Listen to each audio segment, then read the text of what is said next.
I know we're anxious to get going, but I'm going with the iPhone over the clock on the back wall. Can people hear us now? Yes. Yeah. I can hear. Darcy can hear. Oh, Yep. okay. All right, so it is 7 Talk o'clock, about you. and we're going to call the, are they ready for us back there? Yeah. Good. Yep. We're going to call the August 2nd, 2021 meeting of the Board of Selectmen, and formerly known as the Select Board, to order. And due to new guidance, we're going to be wearing masks tonight, so hopefully you can hear us. And if you can't, please comment in the comment section, and we'll make some adjustments. Let's start with the Pledge of Allegiance. I Pledge allegiance to the flag The flag of the United States States of United States of America and to the republic for which it stands, one nation, under God, indivisible, with liberty and justice for all.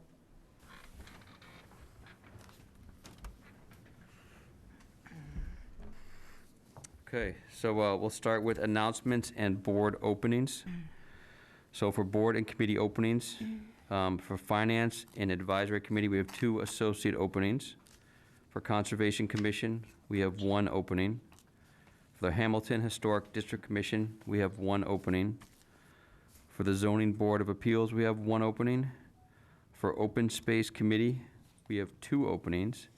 And for the Hamilton Planning Board, we have 1 associate member opening. And tonight, I think we're going to be looking at a couple reappointments, but we have plenty of positions for people who want to volunteer, so please don't hesitate to reach out. We're going to now have public comment for 3 minutes on topics not already on the agenda. So we'll start here with people in the room, and then I'll go to the Zoom page. Anybody in the room have public comment? So I'll open it up to the Zoom page. Anybody has a public comment, please unmute and introduce yourself. I think they're all here for the sharp local stuff. Okay. Except for Emily. For Selectmen and Town Manager reports, so Rosemary and Sean and myself are in the room. Rosemary is on Zoom, and, Darcy's on. I'm sorry, Darcy is on Zoom, and then Jamie Newton will be a few minutes late today, so I will start, actually, we'll start but be very brief. I was on vacation for last week, a little bit over a week, so I'm just getting back, so I do not have anybody. I have a very busy week ahead of me to catch up, so, Sean, do you have any, I don't have any reports this week, thank you. and Rosemary? Just that I did not attend the Conservation Commission meeting, but I ran into the chair, and she just told me that the NOI for the 133 Essex Street has not been presented yet. And I did also get a letter from George Tarr asking when we're going to review the MOA for the Patton Ridge property. So that's something we need to just discuss and put on our agenda for perhaps next week. I think it really is just a tweaking of the original agreement. And So- do we have a, The revised, we have the most recent draft? yeah, we don't have it in our packet, but, Good. but George did send it to us. And there were just some minor tweaks. I think the major issue is just how to traverse their driveway. And I think the Conservation Commission administrator had some suggestions. So I think in all fairness, the Conservation Commission has been working on this diligently. We've had a site walk, so I do think that should be on our next agenda item, and hopefully we can resolve it at that point. Okay. And then just the other thing, just quickly, so the garden party for Hamilton seniors at the Homestead will be on September 11th. So that hopefully should give us enough time to get everything organized. Joe, I've seen we've had quite a few events out there, so it looks like it's being used. Being used, it's been That's great. good. Yeah, it's good. Darcy, do you have any, Yes, I do. Let's see. First of all, I was wondering, Joe, do you have an update on the backflow valve at the Grove? Now, Tim has still got to get a price together on it. He has, he's aware of it. He's pushing it on. Our plan Oh, is to try good. to use ARP funds to do that, because it's a, I'm looking up, I should be looking over here. It's a water improvement project, and those are allowed under the ARPA funds, so our attempt is going to be to use those funds to do the job, so. Okay, that's great. It's great to hear that it's been secured, the funding's been secured. I also wanted to know that I did speak to Brad Hill a few weeks ago, and this is regarding our ADA noncompliance for the town and how we can get more state money coming back to us. And he suggested that since time is of the essence, because the CPC money that was earmarked for the town hall is only going to be viable for probably another year. So I was thinking if we could get together, well, actually, Brad suggested that we should get together with the director of the Massachusetts Architectural Access Board. And he said that it looks like they can meet with the town sometime in September to give us an overview of the additional grant monies that have been made available most recently, and also to go over some of the technical aspects and requirements. And it would be just a way to jumpstart the process again, because we do have to take care of that.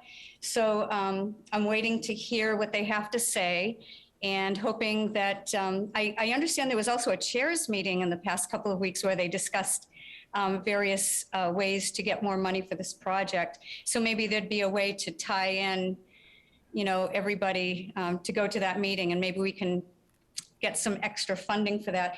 I also spoke to Russ Stevens about the possibility of regionalizing our emergency communications operation, that's known as the ECO. It turns out that there are towns that are looking to regionalize their ECO centers, and that this might be a really opportune time to reach out to them and let them know all the benefits that we offer if they do join with us. So I don't want to name the towns because there may be some negotiations ongoing, but Joe, you're aware, Yep. I think, right? Yeah. So that's a good thing.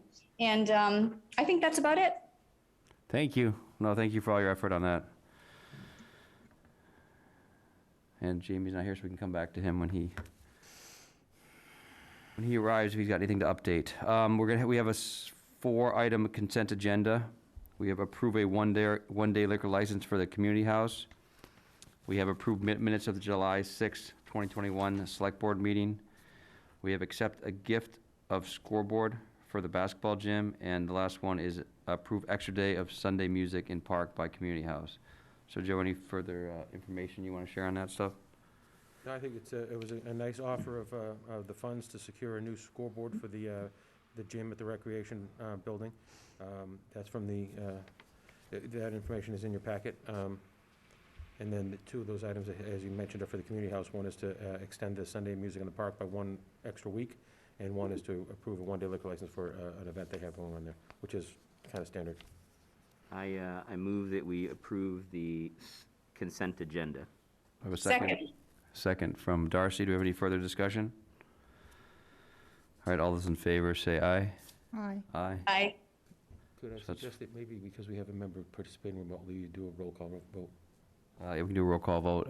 Darcy Dale, Darcy Dale, aye. Sean, Aye. Sean Farrell, aye. Rosemary, Rosie Kennedy, aye. and William Olson, aye. All right, we got a busy agenda. We're going to start with CPC. Jay Butler's going to present to us what the CPC is up to and how we can help him out.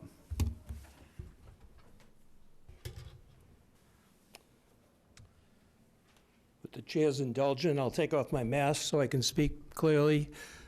There's only 6 of us here in Memorial Hall, and we're all separated, so I think we'll be okay. I'm Jay Butler, Chair of the Community Preservation Committee. We're required by statute to make an annual presentation to the town, if you will. In the last several years, we've used the Board of Selectmen's meeting as our venue. And so this is a an update of our activities over the past year, the current status, and kind of a plea for boards, committees, and organizations in town to submit their ideas for grants going forward so that we have some things to consider when somebody asks for grant money. So this is the CPC committee. Right now, the coordinator is a vacant position with Pat Shannon leaving. There's an active effort to find somebody to replace. Meeting minutes are from Mary Alice. You can see down Rick Johansson's a new member this year. We're missing a Historic District Commission rep and a Conservation Commission rep, but I've communicated via email with both chairs, and they're both actively looking for replacements. And finally, Catherine Middlebusher left us this year.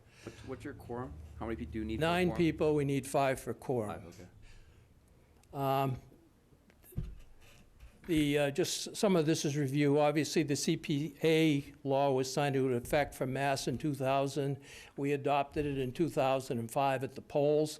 Right now, there's 187 out of 351 communities who participate, with 70 of them having a 3% surcharge. The trust fund is managed by the Mass Department of Revenue that sets the state match and the 2 additional fixed amount distributions for communities with 3%. And the trust funds come from the Registry of Deeds property transaction fields at all Mass locations, as well as any year-end budget surplus voted by the legislature. Latest news, official news anyways, in April, a press release from the DOR predicted a 32.3 state match this year versus 28.6 last year. And in June 17th, the newsletter from the Community Preservation Coalition reports that the trust fund revenues are 100% higher over the same 6-month period. I looked online the other day, and there's no newer information than that. Just as update of the northeast corner of Massachusetts, showing the communities that don't participate and those who do 1, 1.5, 2, 3%.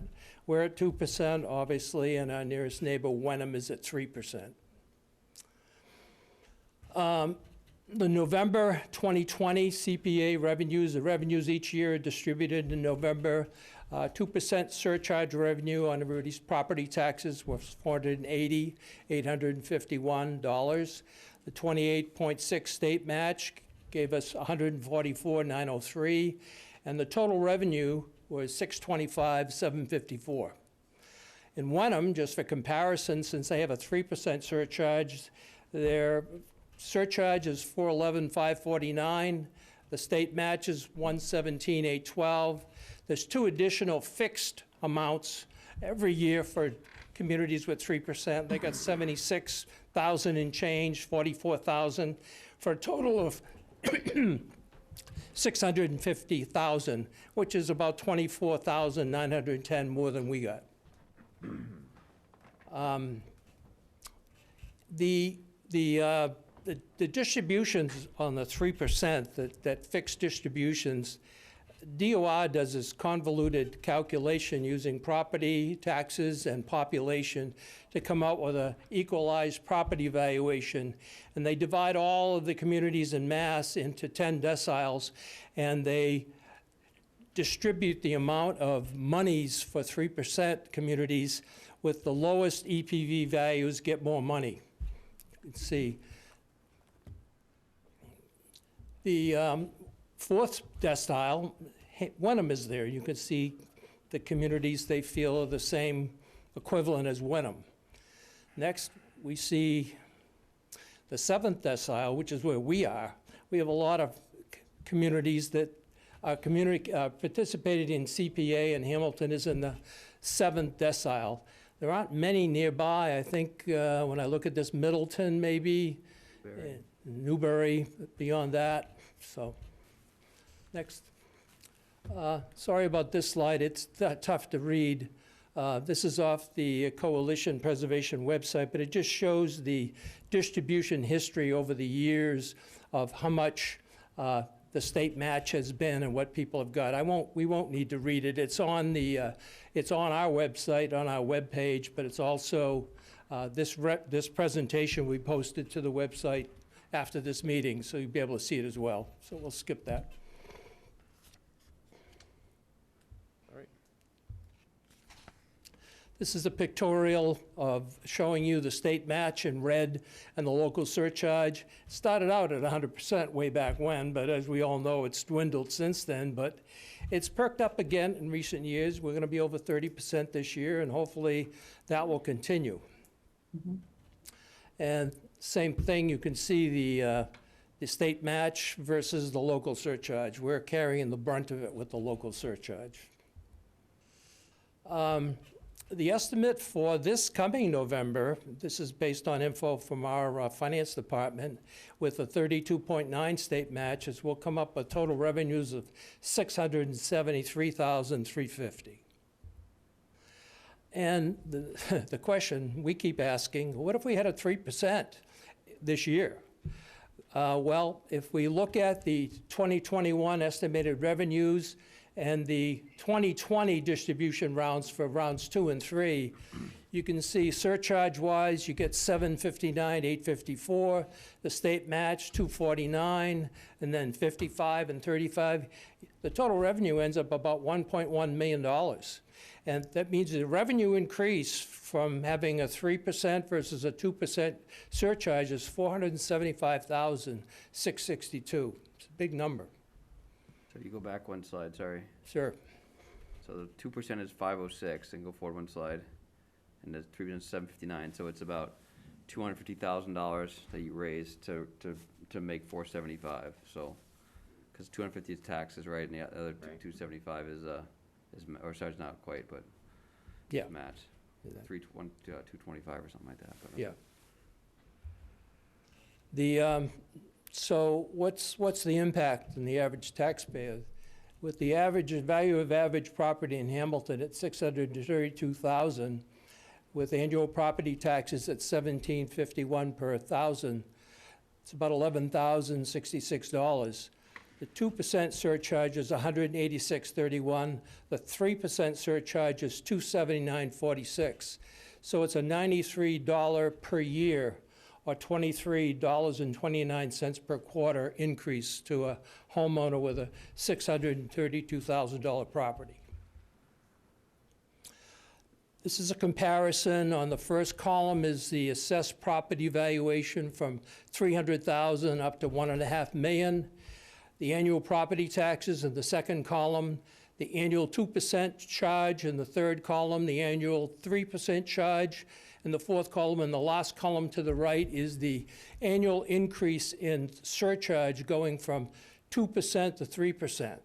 So I think it's modest increase for the amount of money you get. There are limits. I mean, not everybody has to pay this surcharge, and these are the latest income limits of exemptions, and these are full exemptions to the surcharge. Now, how would we, if we wanted to really get serious or pursue increasing the 3% surcharge? I've spent some time on this and made several different phone calls to people like Corinne and others. You need a citizen's petition to get onto the town meeting warrant. It's 10 signatures for an ATM, 100 for the SDM. You need a CPC vote just to get their support. It's not actually required, but if you want to get it approved, you probably should get us to approve it.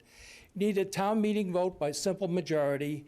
You needed the vote at the polls by simple majority, but the vote at the polls has to be 90 days after town meeting in a scheduled local or state election.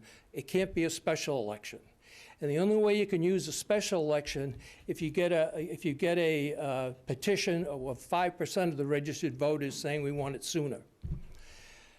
Finally, you start billing the voters once you approve it at town meeting at 3%, but the Mass Department of Revenue only looks at the 3% revenue from November 1st to October 30th and need to see a full 12 months. Go to the next slide. So what happens, these are two scenarios. If somehow we put it on the town meeting warrant for this fall, you can see when you follow that procedure I just listed there with grant applications coming up in the spring of 2024, you don't get any money until July of 2024. Likewise, for next spring, 2022 ATM, you don't get any approved funds until July of 2025. So it's almost a 3-year process if for some reason you want to identify a project and say, let's increase the surcharge to have the monies available. Now, I was somewhat responsible for tossing that idea into the fire earlier this year because I was a member of the Town Hall Building Committee. And I made the comment that is true, that had we had the 3% surcharge, the CPC could have paid for the town hall, but we don't. Looking forward, if and when we proceed with this is the time frame before you'd be able to see any money. I'm going to go to the next slide, please. Just a little history. This past year at the fall SDM and spring ATM, we approved a few grants. We made a grant to the First Congregational Church of Hamilton for the restoration of clock, tower, and belfry. I don't know if they're still working on it or what. I don't know whether it is right this minute. Hamilton Town Hall, we all know where that stands, but we've approved $4 million in grants moving forward. And then for the Recreation Department, we approved tennis court resurfacing of $32,000. Looking ahead into next year, the Hamilton Historic District Commission has talked to me, and they've mentioned it a couple times, about looking to do some exterior repairs to this building in order that the whole thing doesn't deteriorate rapidly. So they're looking maybe to ask for some grant money to do that. And the Affordable Housing Trust, right now, I've been conversing with their chair, and right now, they don't need any money, but looking ahead, who knows? Outstanding bonds. We do have a bond running for Sagamore Hill, John J. Donovan Recreation Area. The premium last year was $110,600. It matures in 2032. The original purchase was a $1.25 million bond for 15 years, plus we had $500K in cash. The Town Hall renovation, addition, and preservation project, $4 million in grants was approved, and the initial second-year annual payment is for the 30-year bond was $263,300.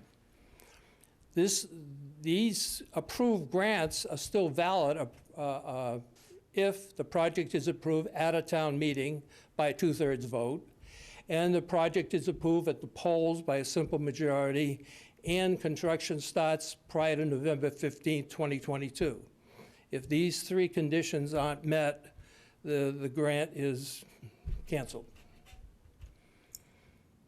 Now, looking ahead to further bonding availability, because there are other projects like the athletic field improvement at the high school and middle school, the annual estimated funds available in 2021 for bonds is $506.59, which is the surcharge revenue only. If you subtract $110,600 for Sagamore and subtract $263,200 for Town Hall, you end up with $132,659, which is approximately equal to the second-year annual premium for a 30-year, 3.25%, $1 million bond. So that's where we stand as far as funding a large project that would need a bond. The bonding requirements are such that you can only use the annual surcharge premiums. You can only pay the annual premiums from surcharge revenues, and town meeting must approve it by 2/3, and the CPC has to remain in existence until all the bond repayments have been made. Otherwise, the bonds become responsibility of the town. State of the reserves as of June 30th, you can see what they are. Open space is pretty much depleted. Community housing, historical, unreserved. Total reserves as of the end of June were $642,266. And this is with escrowed amounts for the grants that were approved but not yet started. A little bit of history. Since the inception of the CPC committee, we've had a total of 86 grants worth almost $12 million. Open space and rec have got 28, which represents 32% of the total and 38% of the total dollars. Historic preservation has 41 grants with 48% of the total number and 48% of the total dollars. Community housing has only had 17 grants, representing 20% of the total number and only 14% of the total dollars. But having said that, the community housing, we've given them every grant they've asked for. And so we work hand in hand with them. We share a coordinator, so we're in lockstep with one another. This is just another slide. I've updated it just to show you who's got all the money by organization. You can see up there that the Department of Public Works, the Rec Department are right up there. Essex County Greenbelt because of Sagamore Hill, the Affordable Housing Trust, Hamilton Housing Authority, Patton Homestead, and it goes down all the way down to Boy Scout Troop 35 for $3,500. Now, we maintain this list on our webpage, and we publish it every year where we collect ideas that we get from meetings like this and contributions from our members of what grants do they see coming up down the line. So when somebody comes before and say, we need a grant for $500,000, we need to look at something like this saying, okay, wait a minute, what else is gonna happen looking forward? And so this is the latest list. Unfortunately, we haven't updated it yet this year. We hope to do that in another week or two. But we have Town Hall down there for $2 million. Obviously, it's up to $4 million. Next. The category B, and you'll notice we have category A, B, C. A means these projects are pretty much certain, they understand the money, et cetera.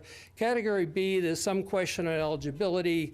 The cost is a guesstimate, project needs more definition. So we have the turf fields at the high school, we have the Affordable Housing Trust, and we have American Legion. And these are kind of in limbo. We're not acting on them right now. And the last is C. We have a feasibility study for, you skipped one. Sorry, no, it's there. Yep. Feasibility study for Tobacco Beach, feasibility study for sledding, and maybe a fire escape and elevator at the Council on Aging. These are obviously less important, and the studies are just numbers. This is just a matrix of how you decide whether you can fund grant money for open space, historic, recreation, housing, and the different categories: acquire, create, preserve, support. This is what we used as a measure of guiding us, often with help from town council, as to whether we can approve a specific grant or not. And this is our timeline for our meetings going forward. Just a couple of comments on this.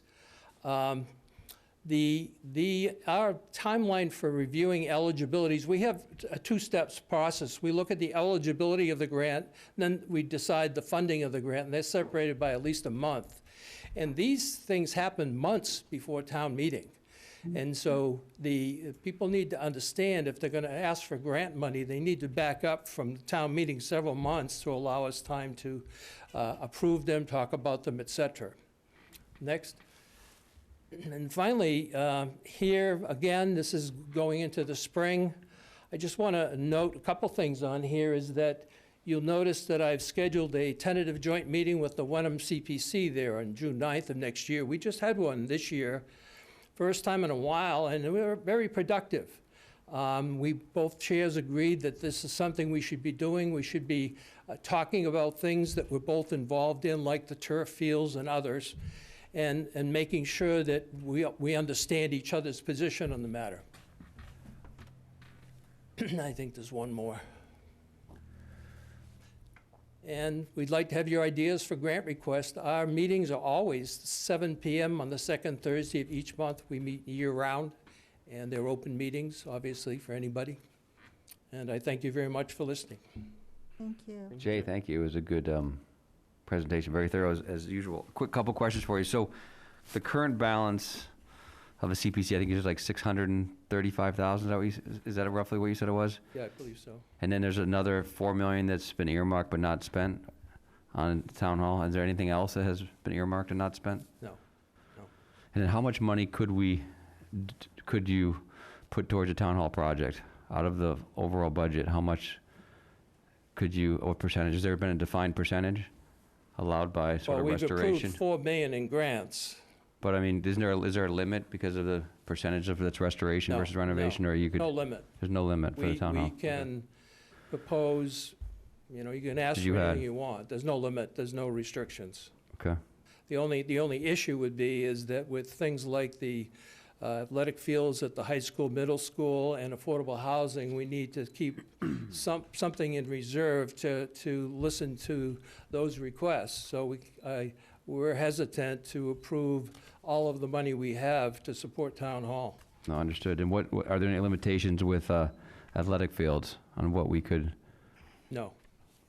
Oh, really? Okay. I'll make just a comment about the athletic fields. The school committee formed a special committee in May of this year, just before annual town meeting. The committee, which I belong to, has only met twice, so it's still in its infancy. Fundraising hasn't started yet. The group who's going to do the fundraising have the paperwork, but they haven't submitted it to the state yet for approval. And the committee itself hasn't really decided on the approach or how they're going to do it. The only thing they're doing now is they're relying on the 2015 engineering study that was done that looked out how to lay out the improvements to all the fields there. But they left out tennis courts and women's softball. So they've recently let a contract out to several companies to come up with an engineering plan that adds back in the tennis courts and the softball. And the committee's supposed to look at that in the next month or so. So in theory, if the town approved the 3% surcharge, all the additional money raised could be spent on athletic fields if it was approved and voted on. There's no limitation. No, there's no restriction, no. And looking at the timeline of what I see with the athletic fields, others could have a more optimistic view, but when I look at that timeline versus the 3 years it would take, I think it's the right timeline. I think it's, Yeah, it's a that's few what we're years. talking right. about, yeah.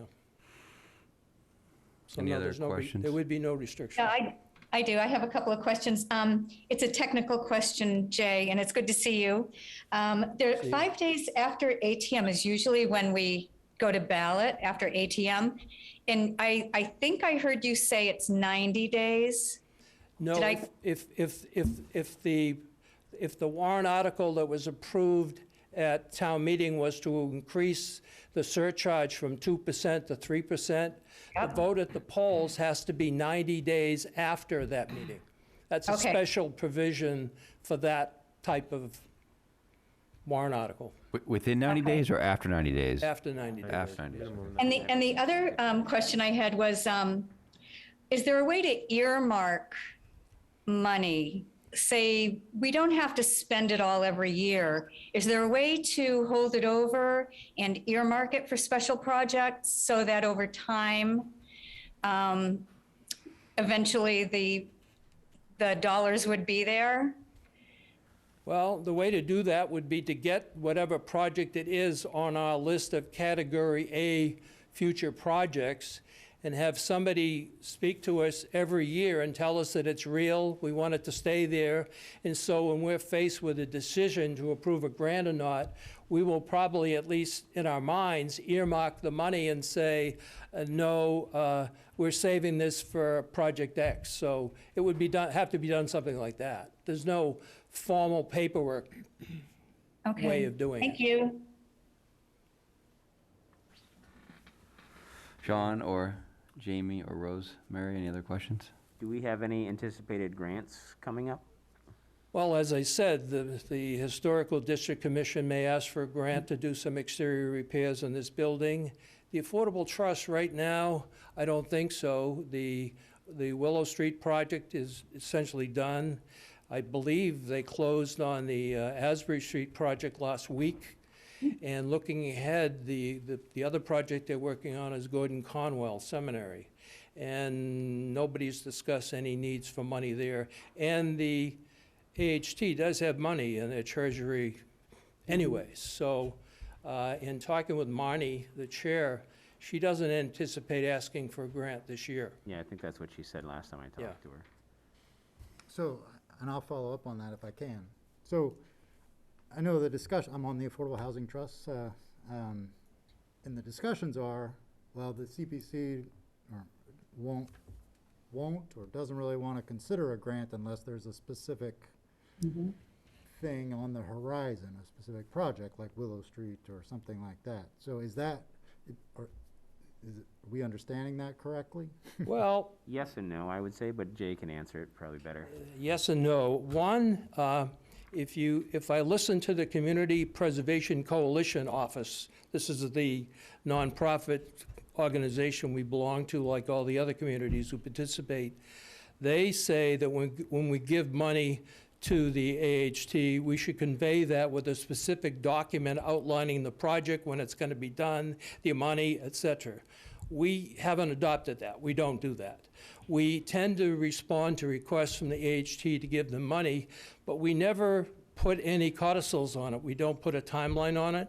We don't ask them to guarantee what they're going to do with the money. I mean, recently, we gave money last year, or the year before, I forget when it was, for Asbury Street, and you guys turned around and used it for Willow Street. Right. And that was fine. We didn't put any restrictions on you, so you could do that. So the idea of you guys asking, the AHT asking us for money just to build up your treasury, that's how the AHT was started. The AHT came to us initially and said, would we fund them, start them off by an amount of money, and we negotiated and gave them some money. But since then, we sort of stepped back and relied on you ask us, but if your reserves ever came down dangerously low where you wouldn't have any money to operate if you had to do something in a hurry, that would be a legitimate reason to ask for money from us, yes. Right, I think in the beginning, Jamie, they had asked, we'd given them maybe a couple $100,000 grants to kind of get a kitty going, because the reasoning from the HT and the CPC saw it the same way, is that if something was, the real estate is much more fluid than town meeting.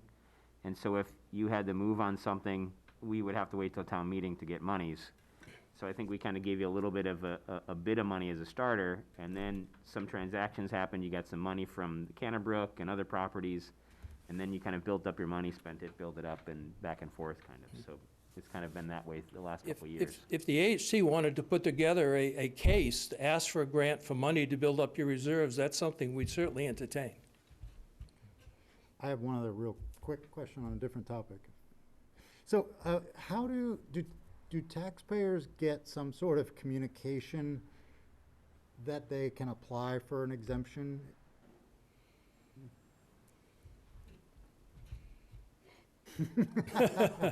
I do not. The Okay, only maybe- communication I Maybe do I'll is ask this somebody slide. else that question. It's a great question. The only communication I've done on it is show it on a slide every year that say, by the way, if you meet some certain income requirements, you don't have to pay the surcharge. But have we done it? I don't know if they do it anymore, but at one point when the Council on Aging was fully staffed, the woman there did advise the clients that there was such a thing. I don't know what's happening these days, but. Corinne, did we send anything out? We should do Is a kind of abatements in general? No? No. Yeah, town clerk or anything? No? Well, I think we do we? Most of those things, if they have them, they seek, they're seeking it through the They're coming to us assessment's to look office, yeah. for it, right. They come to the assessor's office seeking. The Right. assessor's office is typically, I don't know specifically if the assessor's office has shared information about the CPC exemption, but they do about the other programs that we run.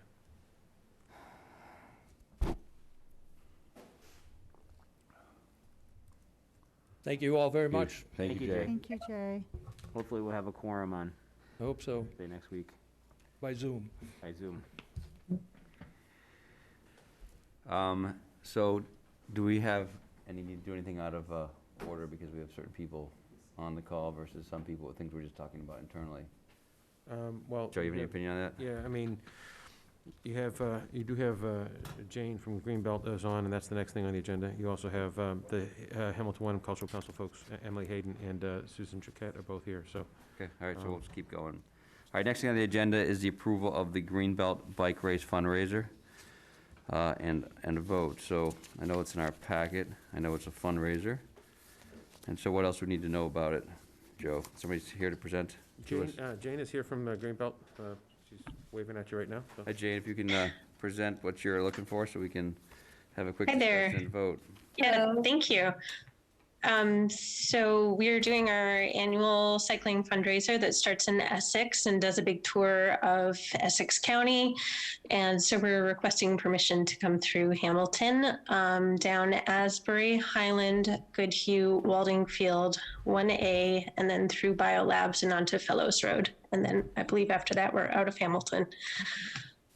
That's on September 18th, which is a Saturday. And you've done this before, correct? Same route? Yep, or this will be our 7th year. 7th year. Yep, and I did request a police detail at that turn from Asbury onto Highland because it's a sharp turn, a sharp left. And do you guys have any water stops in Hamilton? Nope, not in Hamilton. Okay. Well, I think it's a great event, so that's all the questions I had. Sean, have any questions? No, I'll make a motion unless anybody else has any questions. I move that we approve the Essex County Greenbelt road race. Second. And I think we'll do any further discussion? All right, so I think we'll do a roll call vote. So we'll start with Darcy Dale, Darcy Dale, aye. Sean Farrell, Sean Farrell, aye. Jamie, Jamie Knutson, aye. Rosemary, Rosie Kennedy, aye. and William Olson, aye. So thank you for hosting the event and hope you have a great day. Thanks, Jane. Thank you very much. The next item is another bike race. Yes, The this is the one that came back. Coast to Cure bike race. This one came back to you. You had some questions at the last meeting, Not the route. and particularly, can you hear me? Mhm. You had some questions particularly about how busy this was going to be. They've responded back. They sent us a new link, which I had forwarded to you all last week, and I can try to pull up here if you want to see it. It's like 20 people, right? But or they're something like expecting a that. total of about 20 riders over the course of a 3-hour period. That's way too much. In groups of 3 to 6 over the course of that day on I can't remember the date now. It's in November. isn't it? It's not on the email for some reason. It's probably on the It backside. is. It's on the original email. Uh, September 11th. It's on September 11th, Saturday, September 11th. It's the same day as your It's the same day as Rosie's. Rosie's event. As long as you don't interrupt Rosie's event, I think she'll fly out there. Well, all the cool kids will be at Patton Homestead anyhow, so I'm not Is concerned. anybody here to talk about this or not? No. And then once again, it's a fundraiser, so And it just passed through the town. It doesn't doesn't stop. No stops. doesn't anyway. stop. It doesn't start or stop here. And I can find it. Oh, you're looking for something, maybe we can make a motion to continue I discussion. move that we approve the Coast to the Cure There's the bike ride that passes through Hamilton on Grapevine Road, Larch Road, Miles River Road, Bridge Street, Bay Road, Asbury Street, Highland Street. Second. Sorry. A second by Rosemary by a second. And do we have any further discussion? No. All right, so I think we can vote on this. We'll start with Jamie, Jamie Knutson, aye. Rosemary, Rosie Kennedy, aye. Sean, Sean Farrell, aye. and Darcy. Darcy Dale, aye. And William Olson, aye, so hard to say no to a fundraiser. Okay, and now we're gonna move on to the next item on the agenda, is the reappointment of Hamilton Wenham Cultural Council Representative Charlotte Liederbach and Emily Hayden. So we have a discussion and vote. And I know we have some letters of recommendation in our package for both, Joe? Well, just them asking to be reappointed. They're current members, and Current, but these are- they were just this- missed when oh, we it's did the different than reappointments in okay. June. This is a reappointment, yeah, Yeah, okay. and then after that, you have an appointment of a new member. That's correct, yes, that's. I believe Emily is here. I am. Charlotte Right. was not able to make it here today. She had a prior engagement, but she apologizes. So Emily, if you want to say anything or introduce Sure. yourself? Well, as you may know, the Hamilton Wenham Cultural Council, we are granted funds from the state, from the Massachusetts Cultural Council every year to solicit and award grants in our community. Every year we tend to get between, I would say, 12,000. This last year it was almost $17,000. We were able to provide grants to 16 different recipients. We have to follow the Mass Cultural Council guidelines, but cultural can incorporate a lot of things from music activities to theater activities to cooking classes at the high school, senior programs about history, bird watching. So it's a lot of fun. So Charlotte and I have been on the council for 3 years. We're anxious to re-up and give away more money. So Sounds like a fun time. So Yeah, thank you for right. thank you for matching dollars with people who need it. So do I have a motion? I move that we reappoint the Hamilton Wenham Cultural Council representatives, Charlotte Liederbach and Emily Hayden. And a second? Second. A second from Rosemary. And any further discussion? Emily, can I ask you a question? I've attended a few of your cultural council kind of annual meetings, and if you could Sure. just share with folks, if they're listening or watching later, when kind of deadlines are and when you meet?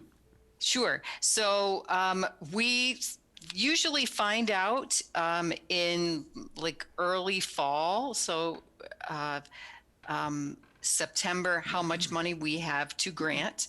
And we generally accept grants until mid-October. So you can certainly reach out to us.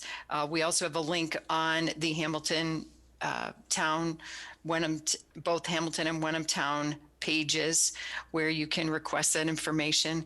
And then we generally we meet and review the grant applications and review the money in the November, early December timeline, and they take effect during the calendar year. And Emily, if I'm correct, you can go to the Mass Cultural website, Yeah, right, and do the that's right. You application can there go as to the well. Mass Cultural Council website as well. Yeah. And do you have to apply for the grant, or we just allotted money based on our town and the size of our committee? We are just allotted the monies based on what the state, I don't know what the algorithm is about how we get it. I'm guessing it's population driven. But yeah, the state gets a certain amount and then they divvy it up by towns. Like, can you give a sample, sort of the last 2 or 3 you've given out, just so I understand, so the public can understand sort of what things you're doing, just so they know if Sure. there's things So appropriate? we've given $1,000 a year for the last few years to a group called the Musery. You may be familiar with them. The Musery loans musical instruments to people in the community, particularly students who maybe don't have the funds to purchase their instrument, but they want to start taking lessons. So it's sort of like a lending library for musical instruments. So we've been supporting that. Another program I mentioned was, the Hamilton Wenham Garden Club has frequently come to us for different grant requests to support events that they are hosting. Musical events. This year, we definitely kind of had a soft spot for musical acts that were performing for the schools or performing for senior groups, just because COVID was so tough on musicians. So we granted several to musical performing groups. The community house, the Sundays in Patton Park, we always fund some of their concerts, and Stage 284, we have supported them in the last few years. So those are a few examples. Do you have to give out what you were granted, or are you allowed to sort of save money for and build a little trust Nest egg? No, we have to give all the money every year? Okay. every year. And so we, there are times when, like this last year, we actually had more money than the grant requests we received. So we were able to go to some people and say, hey, we want to give you more money. And they were happy to take it. So, right. Well, But that's a little unusual. But this year we were fortunate to be able to do that. well, thank you for talking about it to us, and we're going to vote now, I think, on the motion. So we'll start with Darcy Dale. Darcy Dale, aye. Sean, Sean Farrell, aye. Jamie, Jamie Knutson, aye. and Rosemary. Rosie Kennedy, aye. William Olson, aye. So, thank you. Thank you. Awesome. Thank you. All right, next we'll move to an appointment of a new member. And if you can help me pronounce her last name. Susan Choquette? Susan Choquette to the Hamilton Wenham Cultural Council. And With us as well. and so this is where we have a recommendation from, right? So, Yeah, there's a letter in your folder from Charlotte as the chair. The, as Emily just explained, the Cultural Council usually only meets about once or twice a year, so they hadn't had an opportunity to invite Susan to participate in their meeting, but she has had extensive conversations So- with Charlotte. so we have an appointment policy that we had adopted, but I think in the event of this case, I'm going to sort of circumvent it just two reasons. One, we have a lot of positions in town. Isn't she volunteers. on here? I Yep. see her in- Yes, we're gonna let her Yeah, speak. yeah. That's right. And we have a lot of positions that we need to fill, and also, like you said, they don't meet a lot, so I don't want to delay their ability to do good in the community. So, so if we have a motion, we can have further discussion on this topic and let her speak. I will move that we appoint the new member, Suzanne Choquette, to Hamilton Wenham Cultural Council. Second. And now we'll have further discussion. We'd like to hear from, she can introduce herself, Yeah. from Susan. Hi, Susan. Hi Hello. there, everybody. It's great to be here, and I'm somebody who grew up in Hamilton and moved back in 2015. My dad passed away, and my mom needed some extra help. So we came back in 2015. We've been here ever since. I have a son at the high school who is a rising sophomore. I'm currently a teacher. I teach theater arts at Andover High School. I've been there for about 20 years.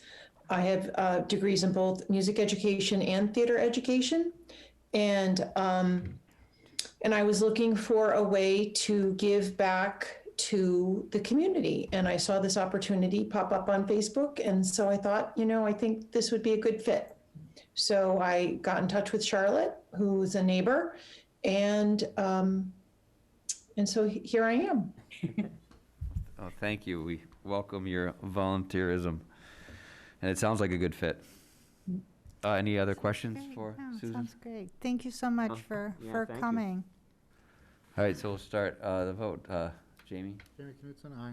Rosemary, Rosie Kennedy, aye. Darcy Dale, Darcy Dale, aye. Sean, Sean Farrell, aye. Thank and you, I'll Susan. finish, William Olson, aye. So thank you.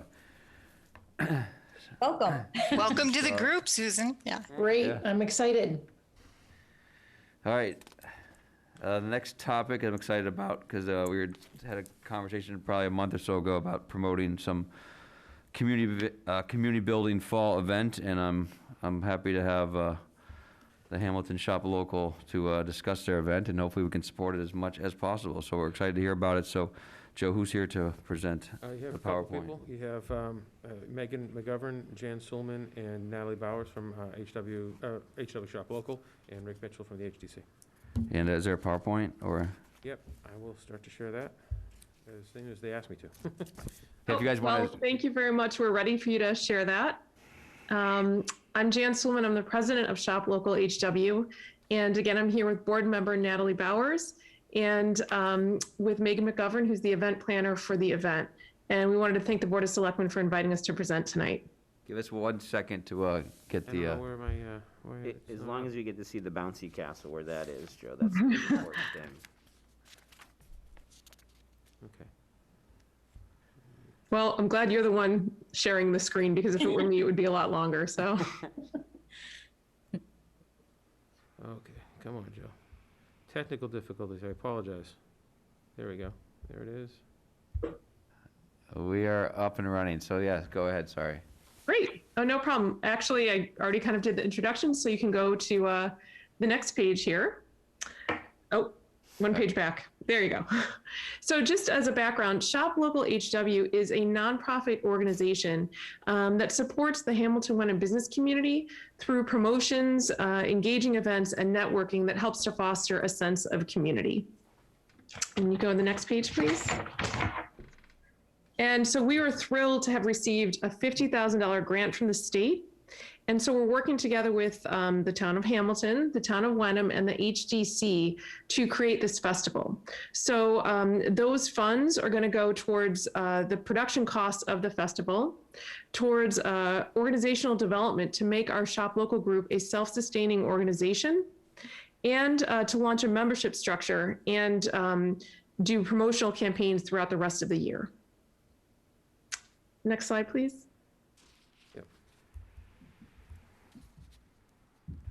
It didn't change? Oh, if you go to the next slide. There you go.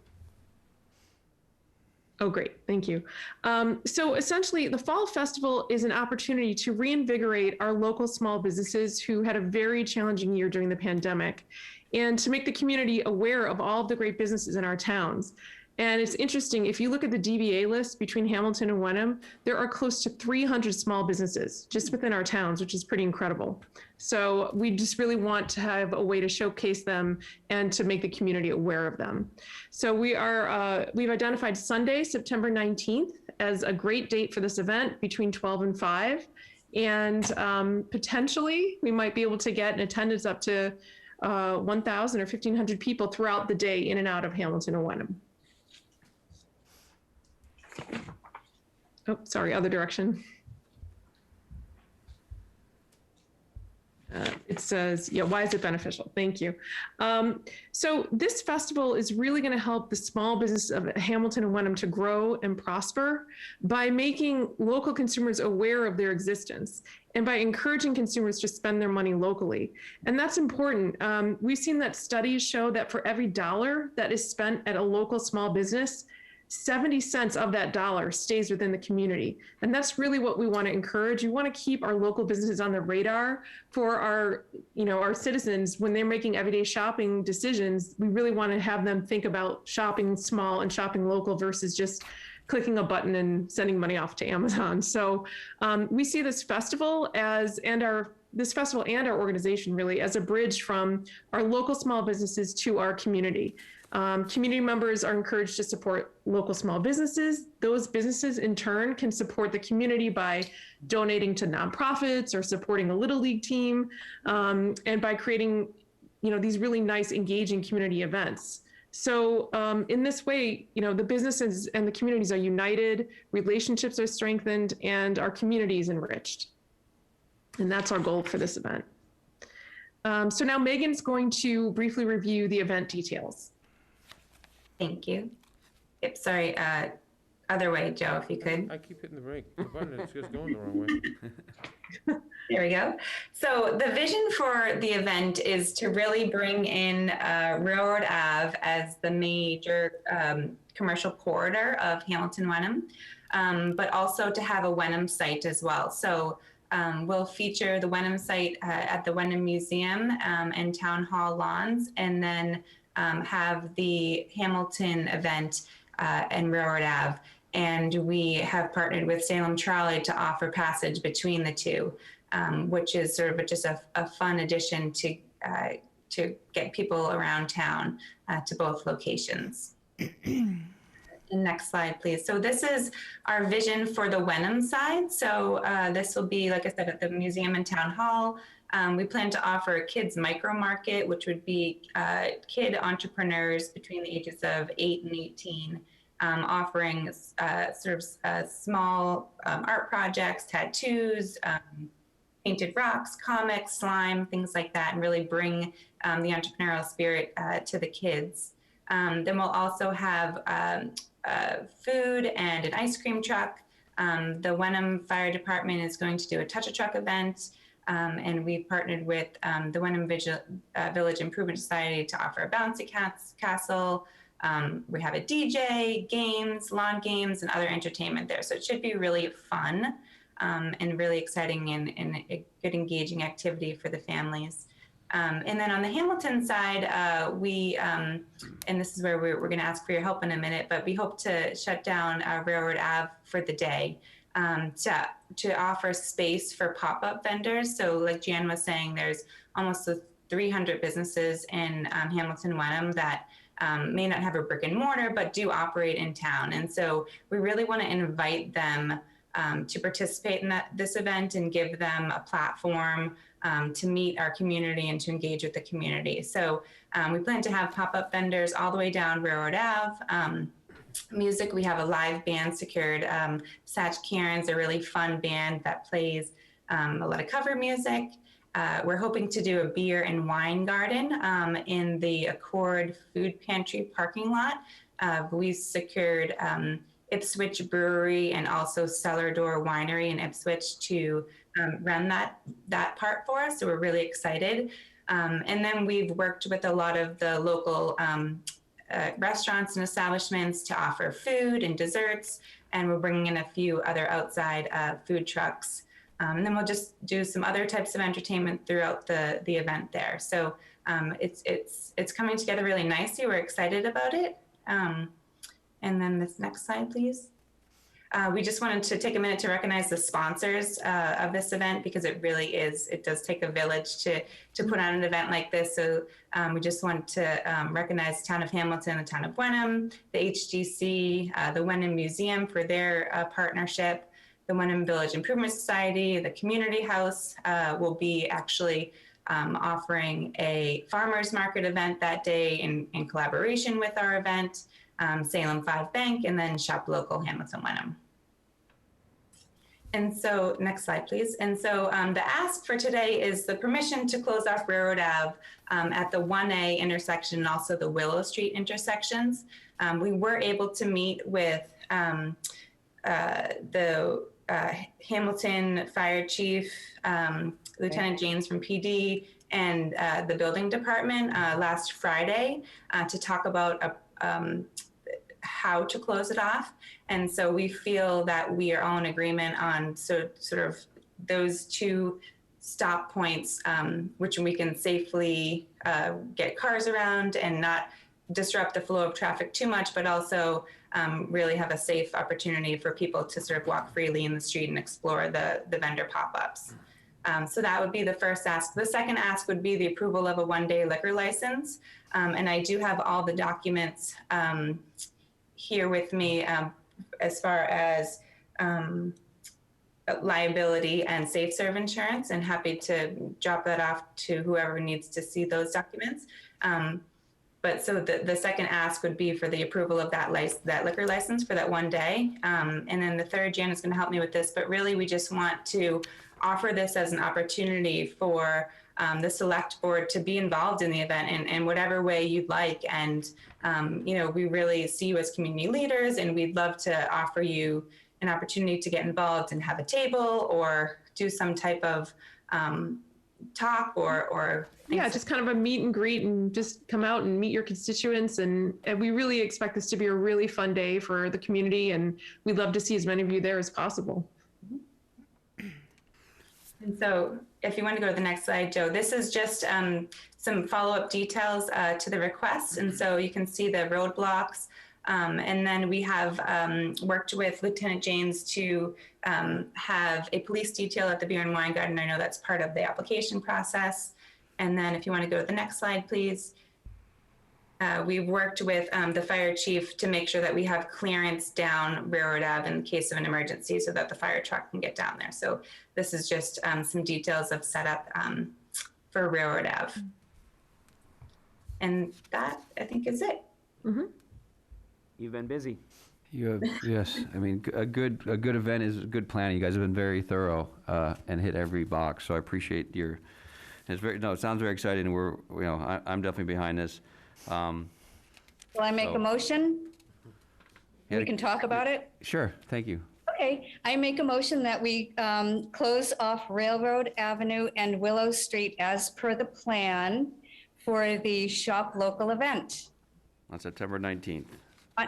September 19th. I did have a question about that. Did you say it was Saturday or Sunday? It's a Sunday. Sunday, okay, thanks. Yes. Second.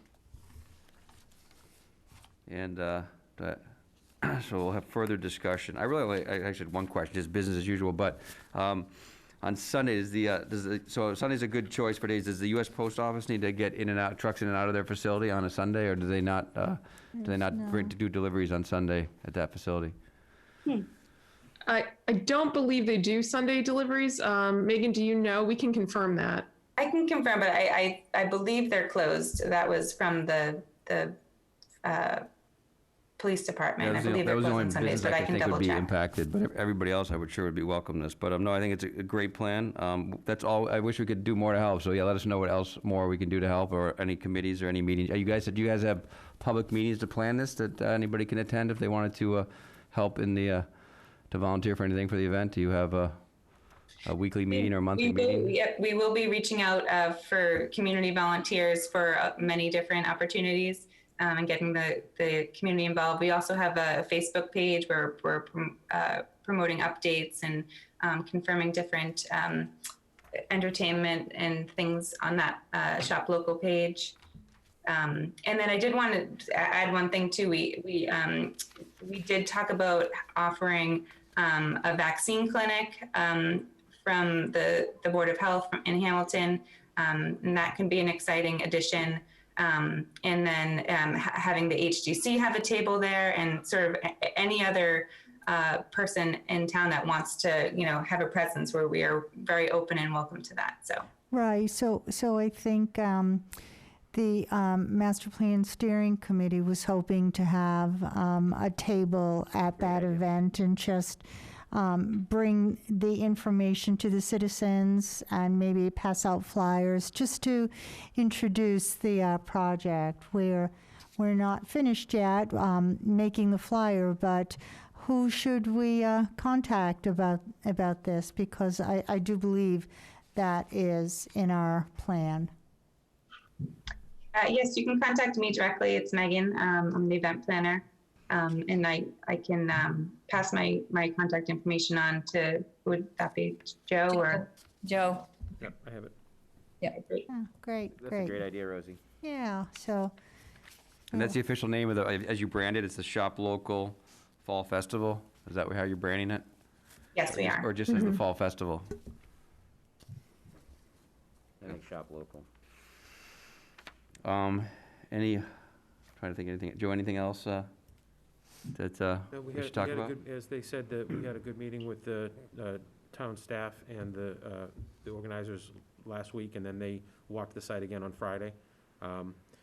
I think that we did talk about having you approve it, if you wanted to approve it tonight, maybe subject to the final sign-off on the public safety plan by the police department. Obviously, the liquor license will be approved separately once we have the application materials in.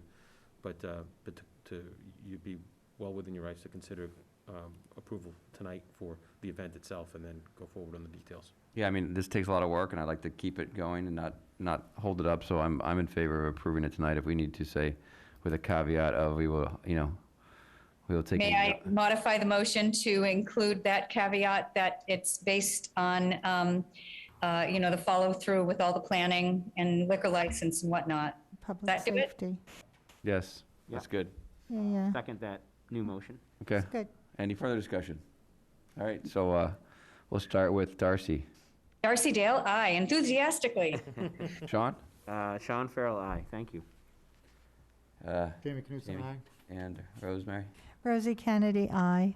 And William Olson, aye. And thank you for stepping up and doing this event. I think we need it. And I know there was an event this past weekend at the in Wenham, and it looked to be very well attended, and went very smoothly and a good day. And I'm curious how it all went, but it looked like it was very successful. So Yep, I spent some money there, so. yeah, you spent some money there, spent some local money there. So yeah, I'm glad that we can do something. I think be a good weekend. So thank you. Thank you very Thank much you. for your presentation. Looking forward to it. You want to Great. put this out of order so that you don't have to keep Corinne here until the very end?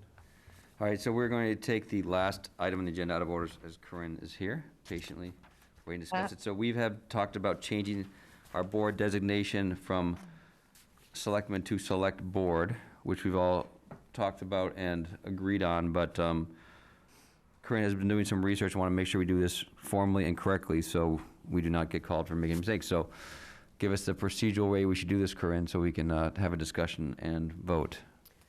Hi, Corinne Kale, Town Clerk. Thank you so much for allowing me this opportunity. I think really it's all about process and record keeping. I've come to really appreciate the role of record keeping in the Town Clerk's office. And this was one area that I felt I needed to think through to help you guys make sure that it all goes correctly. I think, you know, with most, or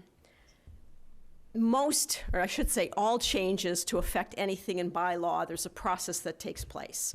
It goes to town meeting. It is up to town meeting to vote on bylaws. After it passes town meeting, it is the town clerk's responsibility to file all the proper documentation with the state attorney general. Within 90 days, they get back to us, and for general bylaws, once we hear back from them, that is the effective date. For zoning bylaws, it does go retroactive back to the date of town meeting, but that process is the process that we do follow. So this is a little different, wanting to execute a change prior to the actual vote at town meeting.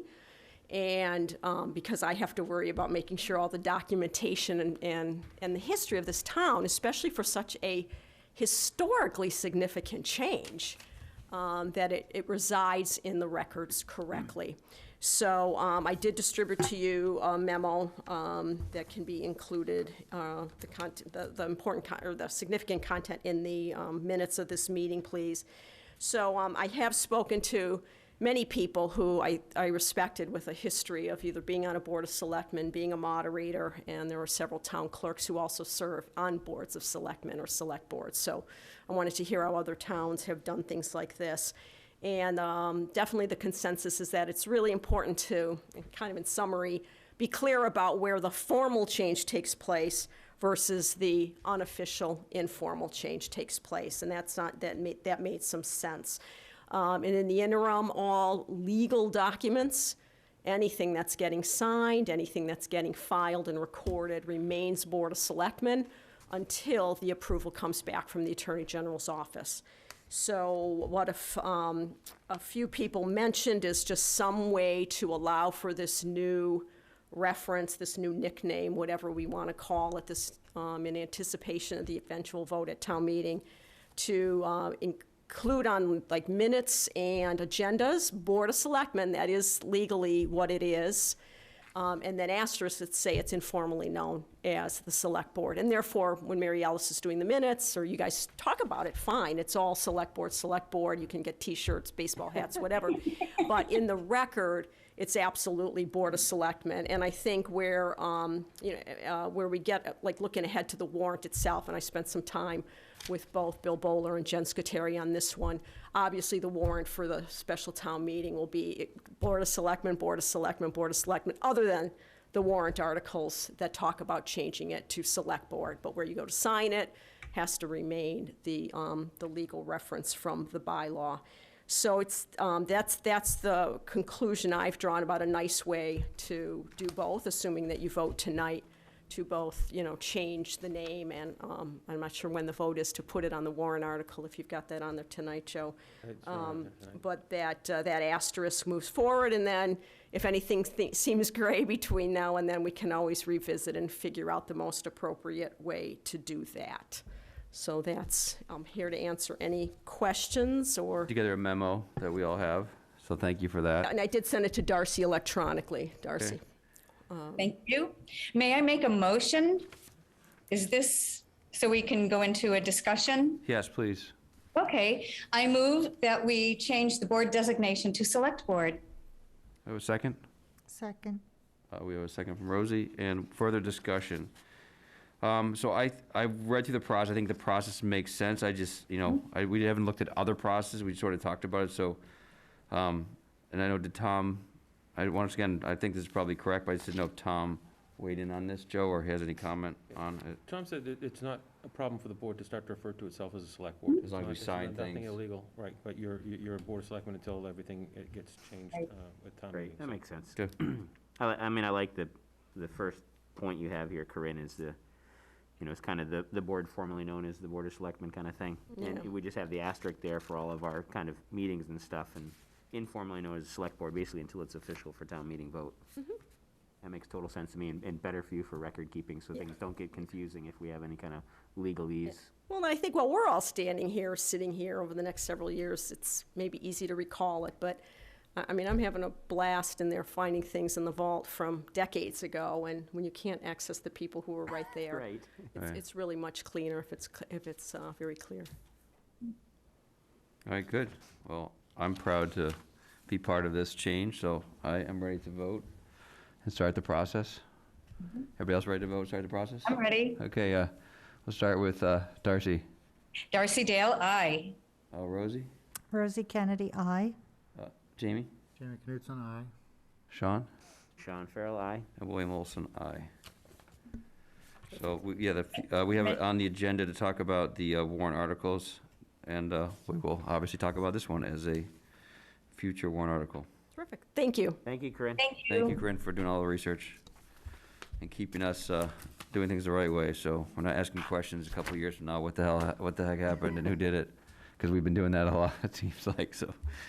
All right, next thing on the agenda to go back is review of the letter to the Hamilton Wenham Regional School Committee to reopen the regional agreement discussion and vote. So I was not here at the last meeting. You guys had a robust discussion on this topic. There's a draft letter. There's actually two. There's one to the Hamilton Wenham Regional School Committee, as you had asked it on our organizing meeting earlier in the week, and one to kind of loop the Wenham Board of Selectmen into what's going on. They're virtually the same letter, but slightly, obviously, differently directed or addressed.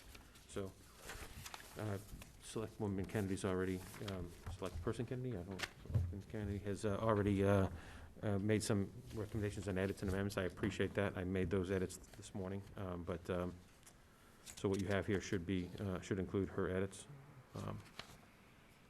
So once again, we typically read things once and then vote the next meeting, but because we've been talking about this for a while, and I thought the letter was very well written, I'm in favor of voting, but you guys can choose as we go through this thing, but my opinion is that I think part of her thing was you wanted to get it to the regional school committee before Yes. their next meeting. Correct, yeah. And so, if you wanted to. May I make a motion? yes, I'm- please, you're I'm- making all the motions, so keep it going, keep the string going. Yep, I move that we review the letter to reopen the regional school agreement. Approve it So we- or review it? Approve it or review it? Let's approve it. Approve it. Can you Oh, change the I'm motion? sorry, yes. Okay, so review the letter to reopen the regional school agreement to approve the opening of the regional school agreement. And do I have a second? Second. Second from Sean. And further discussion. So, just the changes that you made were just minor? They were mostly editing my bad grammar. Okay. Rosie had some better, more artful ways to say a few things. Rosie, do you remember do you want me to try to find my, That's fine. I just didn't know if you I got. think there was nothing that I Nothing thought was substantive. substantive. No like it changed substantial. anything, Right, but- there, it just, I think made the language a little bit stronger A little here better, and yep, there, yep. not huge.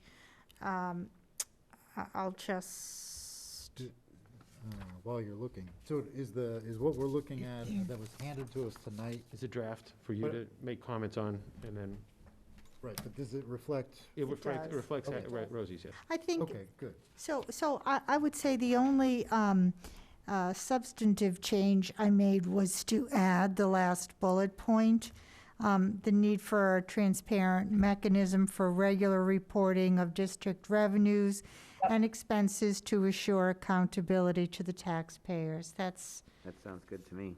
yeah. Yes. On the bullet point before that, section X, budget, provide for amply Oh, opportunity. that was Just a supposed to be, typo there. ample, that was a typo that was supposed to be corrected and wasn't, ample opportunity. That's all right. Just a quick glance, that was the only typo I saw.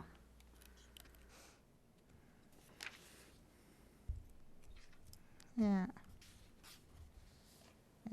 And I think one of the other, just on section 4, I made just some minor edits to that last sentence. We believe there is a way to provide better collaboration and predictability within the budgetary process such that all three entities, the towns and the district, will benefit in the long term. Yeah, I like that too. It's good. So my opinion, does anybody want to hear it? I think that this letter is very open, it's very honest, it's very transparent.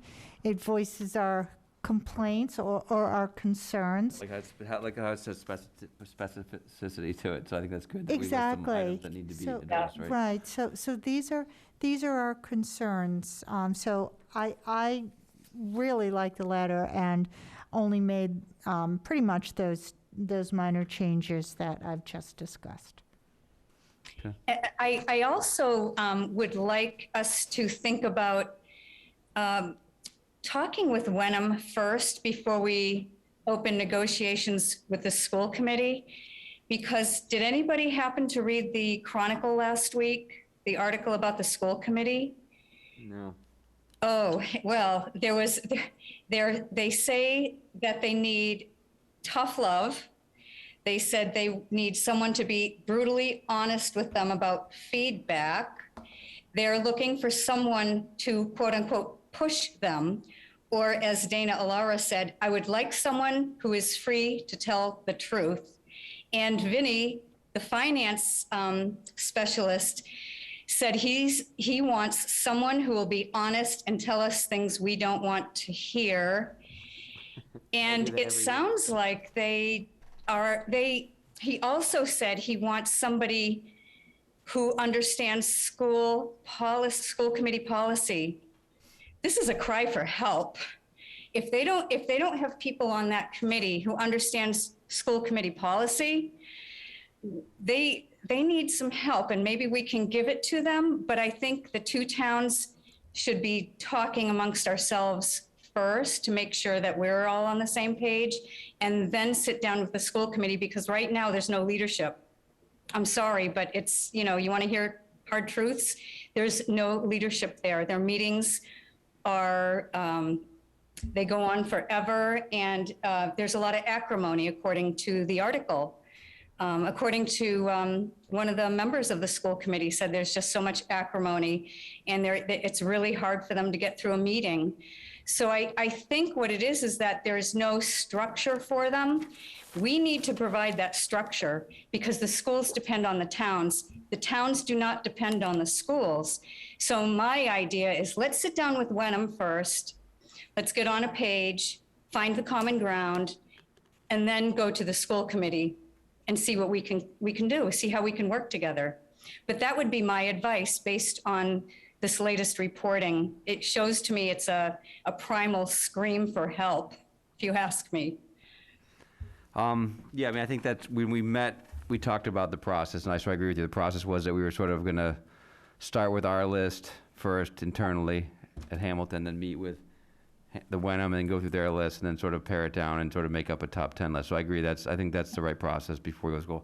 But I do think, I think that the school committee what they're saying, I believe, is that they're open. They know a change needs to be made, and they're just opening their ears. They want people to sort of, be open, honest, transparent. So I think that's a good step, that they're actually learning from what has gone wrong, and they're willing to take some suggestions. So I think that's a good sign. So Does anybody remember what year we had the operational audit with? I think it was about 5 or 6 years ago, Right. and that should be a regular thing that's built It in. was 2016. That will help them I think too. it was about Yeah. 4 or 5 years That's ago. at that's least. that's what I was going to add. You wrote reporting. You could say audit, a regular report or audit, but at this it doesn't. It's at this point It's semantics, right? Yeah. Yeah. So, but I agree with I that. think Yeah. my intent was to talk about not necessarily an operational audit every 5 years, but on a regular basis. Where's the money being spent? Right. I mean, I think that's a good point about the audit. And, I mean, we have an audit every year for our Right. budget. Right. And they've had one that I know of. Right. So, a more regular basis, if not every year, some Right. certain cadence that maybe we talk about when we do open Right, the agreement exactly. to put in there. So it just, as a very painful point, there's been a 13.25 or 13.4% increase in the school budget in the past 2 years. And we have absolutely no idea where that money has gone. And that concerns me when people were absolutely floored by the increase in taxes last year. That was mainly fueled by the increase in the school budget. I think the taxpayers have a right to know on a regular basis how is the school spending that money? How do you plan to make the most efficient use of those funds? And we've not been getting that, and that's certainly a source of frustration for every taxpayer in Hamilton. Right, and it's also difficult to understand why it's going up exponentially as our enrollment is declining.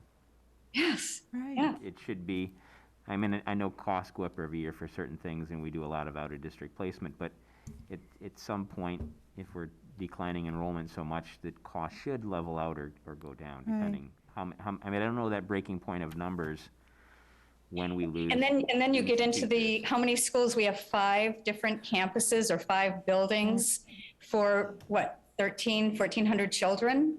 Right. That makes sense? Right, and they did I think around the time of the audit, if not before, they did a kind of I'll call it a master plan, but I think they called it a visioning plan. I have a copy of it somewhere, but that to see if they've followed any of that or taken those recommendations that visioning plan had for them or kind of where they are with that. I know we've had discussions, at least I have with them over the years about capital planning. For many years it didn't happen, and then I think when Scott Matter and I were on the board, we pushed them, and they just gave us a list, and that was their capital plan. It wasn't a time or how the money was going to come or anything like that. So I'd really like to see them develop a capital plan with our Capcom in both towns where we can level the kind of. Part of the problem is they don't have expertise on the board. They're all just basically parents. I mean, they really don't have anybody with municipal experience or municipal finance experience. I know Vinny is on the board and is valued, but it would be good if we could have an accomplished board.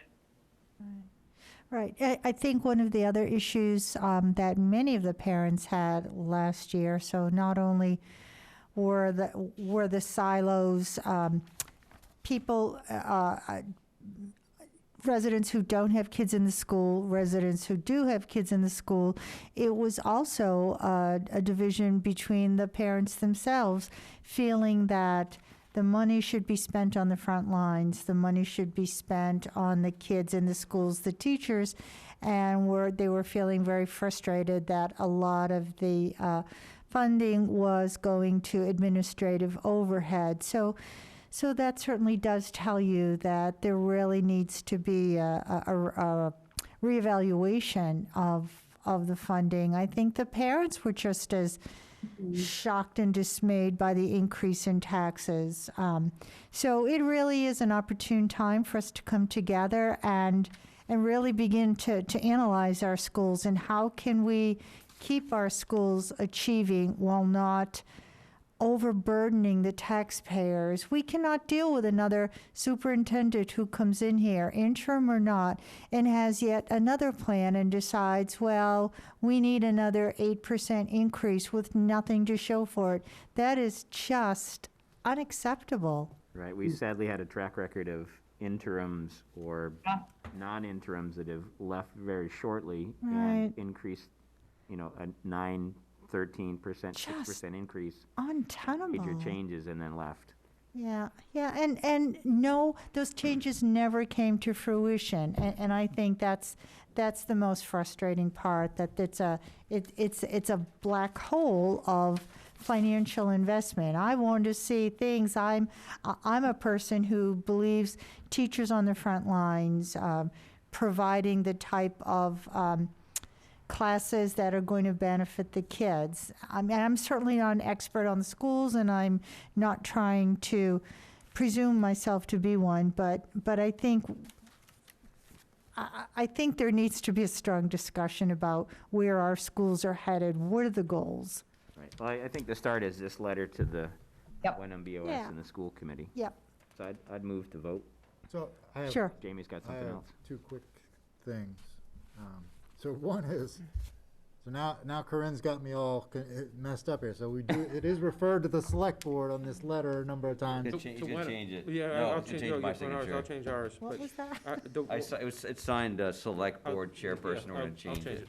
Yeah, That was, So that's just one thing, and I honestly don't care, but I want to do whatever Corinne wants. Yep, Um, yep. And the only other thing is I don't think anywhere in the letter, you tell me if I'm wrong, I don't think we say the Hamilton Board of Selectmen has voted to reopen the agreement. We say we want them to. technically, if We've memory let them serves, know the though, way, right? the way it reads, the school committee has to vote to reopen the agreement. That I think the letter should say that you voted to ask them to, and we can say that more In strongly. support of. But to reopen the agreement, the school committee has to take the vote. Okay. I think we thought we all agreed three- to I open thought it. all three parties Wenham did, agrees to and I don't open care it. about the The semantics. school committee opens To it, vote. if I'm Right. correct, right? I believe that's right. Did that make sense, Jamie, what I said? Yeah. Yeah. Okay, that's fine. Okay, So technically, we're not reopening it, we're just saying we're in favor of it. we encourage. Let's Encouraging. Make the language as strong as we can, that we earnestly believe it needs to be reopened. The only thing we don't, and I've thought about it, saying something, but now I was just talking about it, I might as well bring it up so we can talk about it, but there's no, because we talked about, we don't know what the time frame is, right, of this thing. It could be, a year, it could be two, it could be. Right, All right, right. somewhere between a year. But, we didn't put a time frame in here, so I don't know if we want to, I don't put know if anything we in there can or really. I not. mean, I think when No, I no, talked, but just like we're, I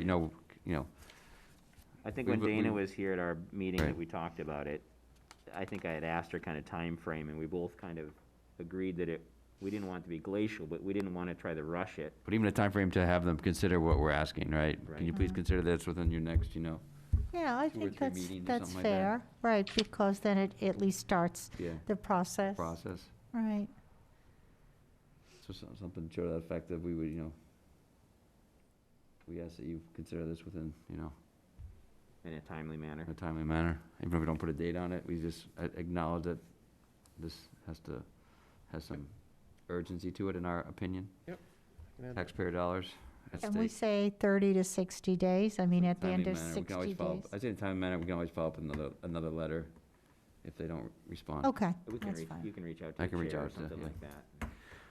Okay. they've been more responsive Yeah. lately, and I think that if we, Yeah, I think, I don't put number of days or a date, but Yeah, I I don't think wanna- timely, I I don't think wanna do timely that. manner is appropriate at this point, and we can always follow up. So, Darcy, do you want to amend your motion? since Yes, you're I our will, motion I maker will tonight? amend the motion.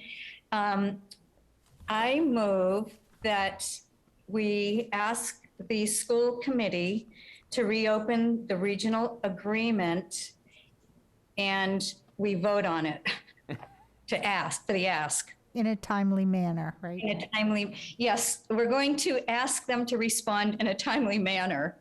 Good. Do I have a second? I'll second it, and I'll just add gently to Darcy's motion with any typos or other amendments that we've talked about tonight. Then let Joe handle that, basically. I don't think we need to see it again after he's added that language. do you want, we'll keep it for Bill to sign? I'll finish this Yeah, tomorrow I and get it think to Bill to between sign. you two, that's fine, we've talked about it. If Yeah. that's fine with everybody. I Right. don't think there's gonna be any substantial changes. No. It's just adding those couple Yeah, things. Couple words, okay. Sure. Someone need to second my amended, I'll Motion. second it. Sean seconded it. Okay. We'll start with you, Darcy. Darcy Dale, aye. Sean?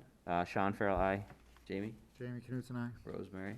Rosie Kennedy, aye. William Olson, aye. Big step, people, so, good job. It's a good step. I Yes. think it's Yes. great. All right, so, we need to start thinking about our list, but we need them to respond first. All right, next item on the agenda is The chapter review and 91. approve minor change to text of previously approved town meeting articles as suggested by the state senate. So we had put an act providing a tax exemption for certain qualifying real estate in the town of Hamilton. And the state came back and asked us to make some corrections to it that they thought were within our right to make those changes in a meeting, in a. And town council select- has signed off on them, saying that they are not substantive and could be approved simply by a vote of the Board of Selectmen. George, you mind describing the changes? It's just They're changes. crossed out here too, in the Yeah, it's packet. They are in the packet, right? So I'm. Yeah, it's in the packet, towards The the end. packet, yeah. It's like the last 3 pages, I didn't quite throw it, it's a lot of 4 pages. legal E, so Here, I was trying to figure out what they were getting at, but Yeah, it's, I mean, it looks like you're just so striking section, out yeah, so different section, Less acts of wording, 2010. basically. yeah, they're trying to do what good editors and lawyers do. They're trying to section make it less 4, wordy. so it's gonna read now, section Section 4 4 of said. said chapter 91 is amended by striking out the last sentence and inserting in place thereof the following sentence. The application shall be filed by March 31st each year for which the applicant seeks the exemption for the fiscal year commencing the following July 1st. Section 6, said section 4 of said chapter 91 is hereby further amended by adding the following paragraph. The applicant shall submit with the application copies of their federal and state tax returns and a list of all gross receipts for members of the household from all sources, including retirement benefits and social security payments, pensions, wages, net profits from any business or property rental, interest and dividends, capital gains, public assistance, and any other source. This So is these were the things that in the, basically, most of that is your language that passed the town meeting. It really striking out, is required to, and replacing with shall submit, things like that. It's just minor, administrative. Did we do something with this before, another housekeeping thing? Is this the same? This is the same thing. The state doesn't want to prove it the way you wrote it. They want to make it Prove their it the way way. they want us to say it. All right. But May I make a motion? Yes. Yep, I move that we approve the minor changes to the text of previously approved town meeting article as suggested by the state senate. Second. Second, that's a very good motion. I Darcy. know, I was very You're on impressed. That's your why I game couldn't Wow. speak tonight, for a Darcy. minute. I was so impressed. Any further discussion? no, this really doesn't change anything, it's just clean up a So, language. yeah, so Joe, what happens now? So we vote on this. we vote on this, we'll tell Tom will tell, and I'll tell Hyrack Yeah. and Senator Tar's office, and then they'll tell the state to go ahead. Do we Yeah. need to sign anything for this, or is this just a simple I don't vote? think so. This is Editing. just, you've already signed the stuff that went into the state. You're right, They it's just weren't already looking to change been the done. language, so. Okay. All right, we will vote. We'll start with Jamie, Jamie Knutson, aye. Rosemary, Rosie Kennedy, aye. John, Sean Farrell, aye. Darcy, Darcy Dale, aye. and William Olson, aye. We're on a streak. All right. We have no more voting tonight. We're going to discuss two things to discuss. One is the possible warrant articles for STM October 23rd, 2021. So, one of them is going to be Select board. Select Board. Yeah, let's get to. I gotta find my list. I didn't send it to you by accident, did I? No. I have to find my list here, hold on. It's not a very big list at this moment. We've got about, what, 10 articles I with all the? don't even think it's that many at this No. point. Might be quick, but there are a couple of them that are important. I can tell you off the top of my head, you have the article about changing the name of the select board. Yeah, There is an article to move funds that were previously in, you Transfer, right. moved you moved the pool, and you merged the pool and rec fund. Yeah. But the old We pool gotta fund, move it. whatever balance is there from right. June 30th has to be moved by another vote at the town meeting. And then the biggest one is, we have, when we took the annual vote on the budget at ATM Oh, in yes. May 1st, the original omnibus budget vote included the money that was also counted in the warrant articles below it. We've double dipped. So you double approved it, so we need to amend that that first vote to reflect what actually is the amount of money you want to raise, not what was approved to be raised. Right. So, that could mess us up budget-wise if we don't make that change, so we have to make that change. And then we have a possible citizens petition pending from last town meeting. So that citizen petition was for an annual, you don't have to take it up on the special, and there Right, is it would be- there is a potential resolution to that. Good. So, which is good news. Good. I'm trying to find my list. There were only 3 or 4 articles, there really were.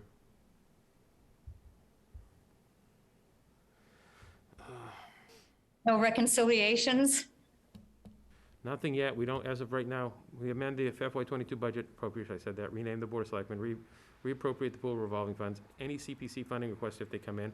And I had in here as a question mark if there was gonna be further discussion about moving town hall forward, so. Because that had been mentioned to me by some members, but not everybody, so. And As of right now, those are the only items that we have. And no prior year's bills or anything like that? As of right now, no prior year bills. We seem to have paid everything on time. Joe, what is the deadline for articles? You're supposed to close the warrant on your first meeting in September. September 9th, I believe, is the date, so. One more meeting then. One more meeting in between. Yeah. Okay. Hmm. Okay. It's a shame that we have to have the special, but the two items. in Right, particular, two we need to take care of, Two you sure. need to take care of, so. The budget- Should go fast. You know what? Too bad we couldn't move some things from next year's ATM now. Where will it be at this point? As of right, so that's another thing. As of right now, it's scheduled to be in into the auditorium at the high school.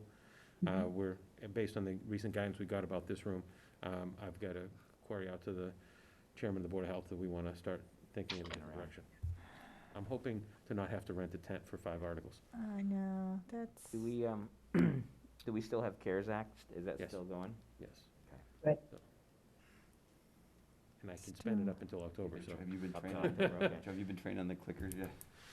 No, but I've talked to Jackie Bresnahan, who runs them for Wenham, so I might have to borrow her for the day and pay her to Okay. come down and run Yeah, them for us. okay. That makes sense. Okay. Anybody else know of anything? I haven't heard any hubbub about anybody particularly angry or passionate about something to put it on, so.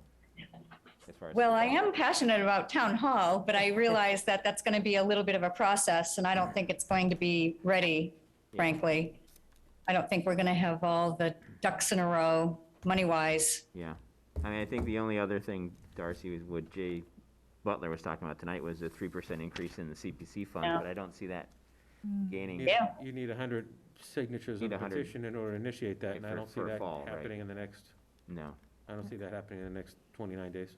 Well, he also said that there may be $1 million available somewhere to do some bonding. So I don't know if that would include. Well, you know, the problem with that is that the town hall is only assessed for what, 1.5 million, is that right?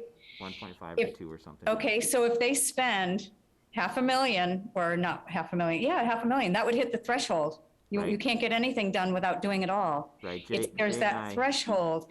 If you spend 30% of the assessed value of the building, there's a tripwire that the state will come in and going to make us do it anyway, which we have to do. So it doesn't really, they're only going to be nibbling at the margins if they're going to be doing any kind of work on the exterior. Yeah, They I- can't spend any more than, what, $500,000? Yeah. Well, I think that, I'm sorry, I don't think I made it clear. I was thinking about maybe increasing the amount of money available for the renovation once we get to it. If there was an application made, we could just add that to the potential bucket of money.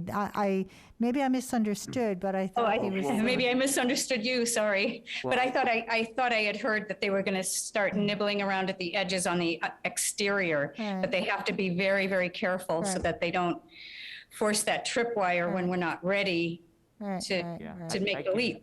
I can add a little light to both of your kind of questions or comments, Rosie Yep. and Darcy. The Scott Clements, the Historic District, and Jay Butler and I had a brief conversation at a meeting the other day, kind of about, he mentioned looking at the exterior and doing some improvements on it, and I had mentioned that thing that you just mentioned, Darcy, about that kind of trigger in the money. Yep. And it's really not that much an improvement, so it's a really kind of sticky, slippery slope, right? If they do ask CPC for money, what we can spend Yeah. on it. And then as far as CPC funds, when you're talking about the $1 million you saw in that, if we don't have any kind of projects on the horizon up against the CPC for grants, we do kind of nest egg that money and it builds up a bit. And in the past, we've done things where we've put kind of cash from town meeting and then bonded things. We did that with Sagamore Hill. We put cash from CPC funds and then bonded the remainder of it. So there is potential, if we don't have a lot of CPC projects coming up, that we stockpile some kind of cash and we can spend some of that cash and then bond the rest. So if we raise enough in CPC that we could pay out a percentage in cash and not bond it, that would balance Right. the process a little bit So more in a just- different way.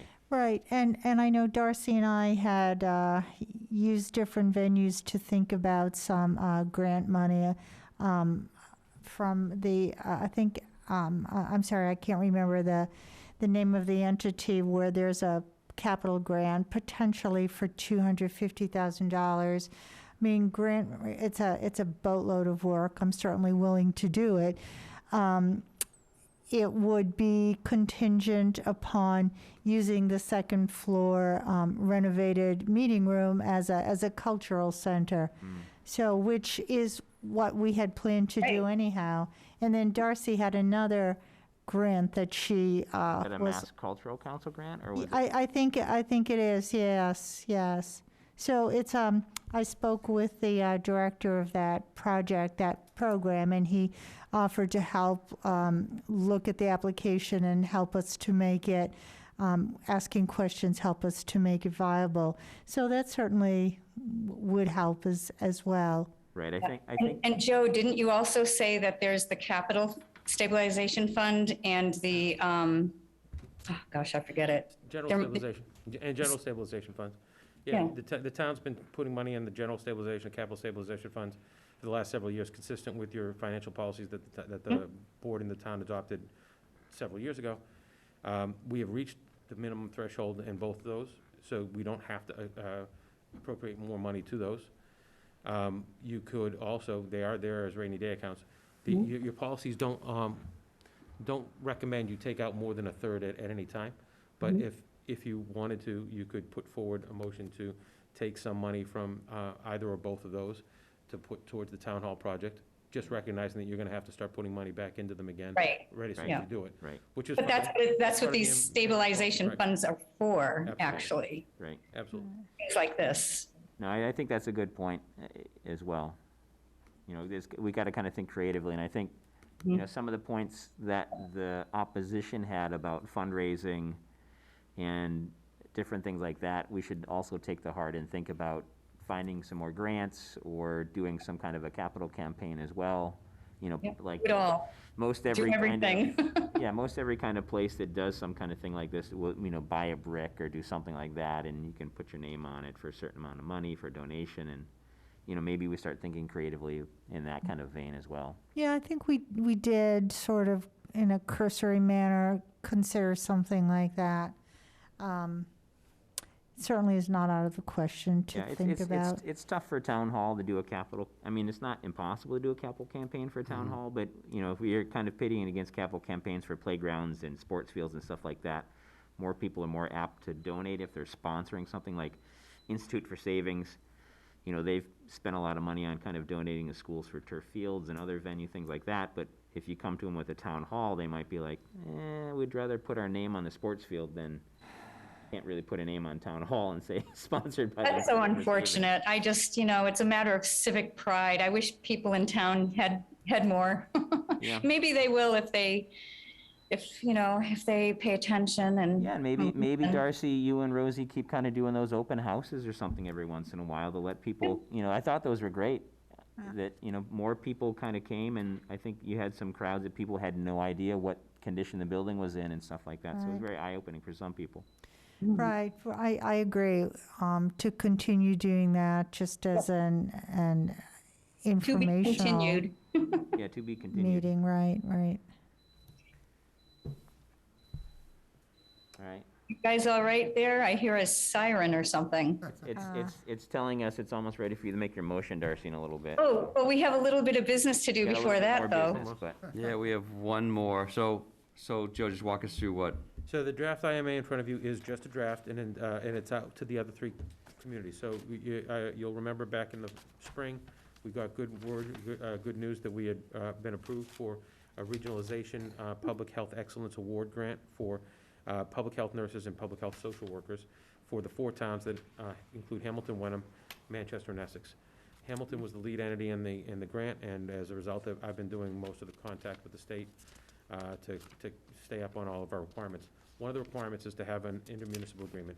All 4 communities are represented by KP Law, so after all 4 communities filed disclosures with KP Law, that allowed them to work on an IMA that would be in the best interest of all 4 communities. What you have is a draft from KP Law that has been circulated to you and to the other 4 towns.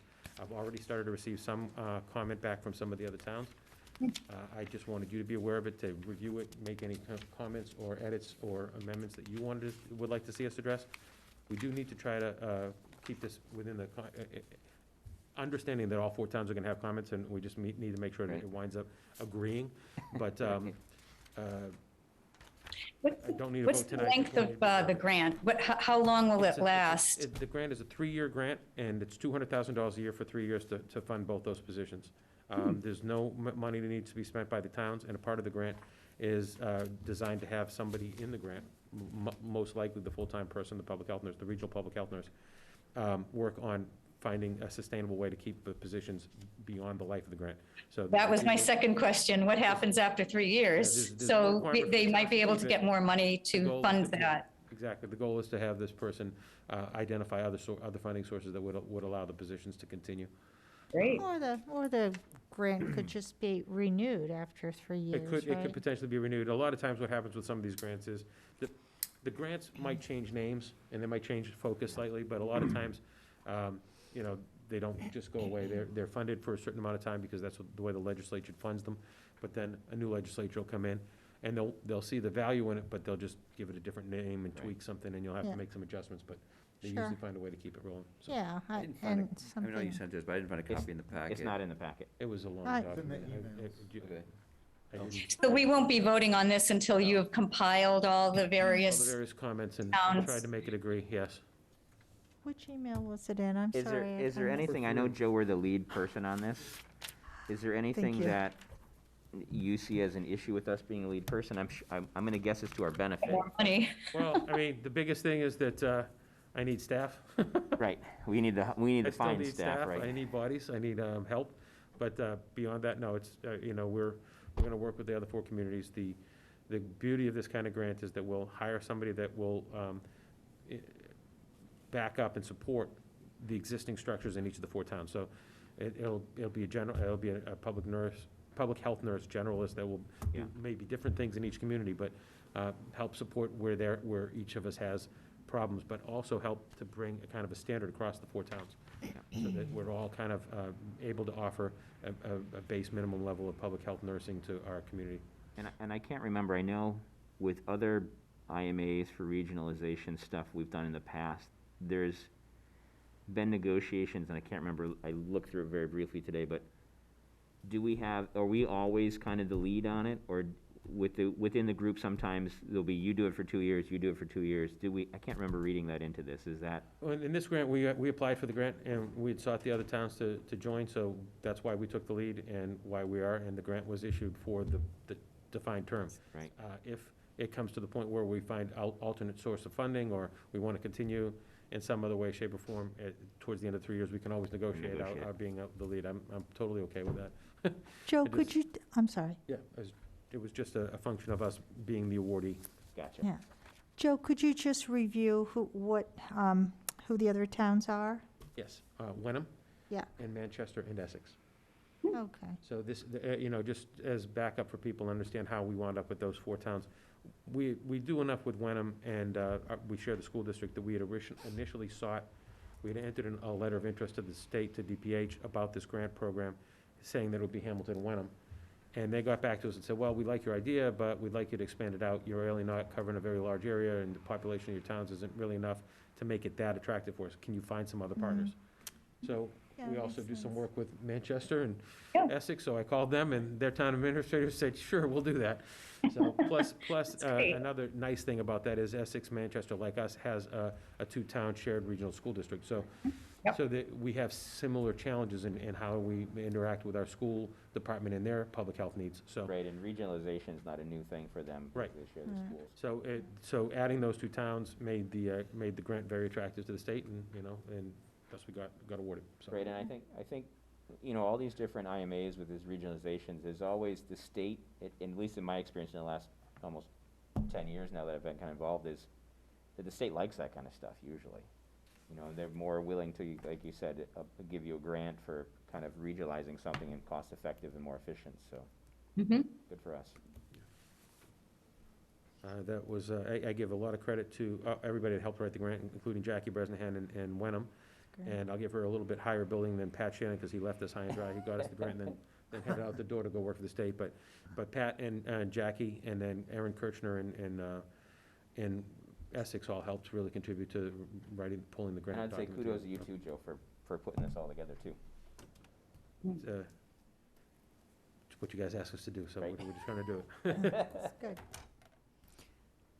All right, so that was the first read. First And read. any comments then to you, Joe? Please, Okay. please, so I can assimilate them in with the other comments that I get from the other towns. Okay. That was the last item on our agenda. Was, yes. So we will work on next week's agenda. Who's up for that? Joe, who's Thank you. back to, Take you back to the start, so who were, start, I think that was the first week, I think it was Rosemary. Rosie. yeah. Yeah. I think we're gonna talk about financial policies. We'll talk about that one. Yeah. And I think we've talked about, I think we've done a really good job of sort of regionalizing as many departments we had that's gonna get us better services and save money. So I think we should just go through it one more time and just make sure that we're not missing any opportunity there. But I think, Joe, you've done a really good job of hitting a lot of those departments, and we should Well, just we look have, at we it. have two conversations ongoing right now with Wenham. So by the next meeting, I should have a little bit more to report on potential future regionalization efforts. It's good. All right, Darcy, do I hear a motion? Yes, I move that we adjourn for the evening. Second. Second, any further discussion? Yes, what happens to the cemetery deeds? So it's, going back to ever since I got here, they're just always on the agenda, and then you don't really Okay. talk about them, and then at the end of the night, you guys are supposed to sign them. I have them in my office, so I can go grab them Okay. to have the four of you that are here sign them.